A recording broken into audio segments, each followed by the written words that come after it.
નમસ્કાર, હું છું પ્રિયા અને તમે જોઈ રહ્યા છો જનતા કી જાણકારી ન્યૂઝ। નજર કરીએ આજના સમાચાર ઉપર।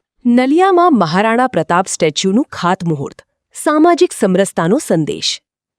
અબડાસાના નલિયા ખાતે મહારાણા પ્રતાપ સ્ટેચ્યુના ખાતમુહૂર્તનો કાર્યક્રમ યોજાયો હતો। પ્રસંગે વિવિધ સમાજના આગેવાનો, દીકરીઓ, સનાતન ધર્મના પ્રતિનિધિઓ તથા ભાજપના આગેવાનો કાર્યકરો મોટી સંખ્યામાં ઉપસ્થિત રહ્યા હતા। મહારાણા પ્રતાપની પ્રતિમાને સાક્ષી રાખી વિવિધ સમાજના લોકોની એકતા, ભાઈચારો અને સામાજિક સમરસતાનો સુંદર સંદેશ આપવામાં આવ્યો હતો।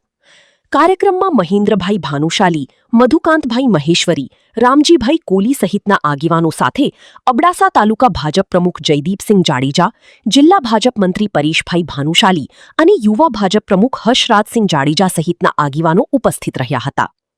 આ પ્રસંગે વર્ણ અલગ હોઈ શકે, પરંતુ સંસ્કૃતિ અને સમાજ એક છે તેવો એકતા અને ભાઈચારાનો સંદેશ જોવા મળ્યો હતો। રિપોર્ટર રમેશભાઈ ભાનુશાલી, નલિયા।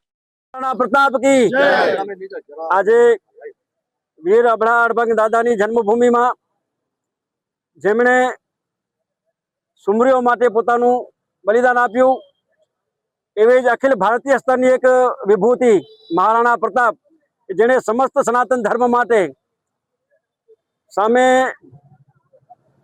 મુગલો આક્રાંતાઓ સામે લડીને જેમણે પોતાનું રાજધાની પૂરતું નહીં પણ ક્યારેક શરણાગતિ નહીં સ્વીકારનાર મહારાણા પ્રતાપનું આજે જે આ સ્ટેચ્યુ એટલે જે આ પ્રતિમાનું ખાતમુહૂર્ત થયું છે, એ ખાતમુહૂર્તમાં સમસ્ત હિન્દુ સમાજ તેમજ સમસ્ત સનાતન સમાજ દરેકે દરેક સમાજની દીકરીઓ દ્વારા જે આ ખાતમુહૂર્ત થયું છે, એ આખા અબડાસા તાલુકાને નહીં પણ આખા કચ્છ જિલ્લાને પ્રેરણારૂપ સાબિત થશે।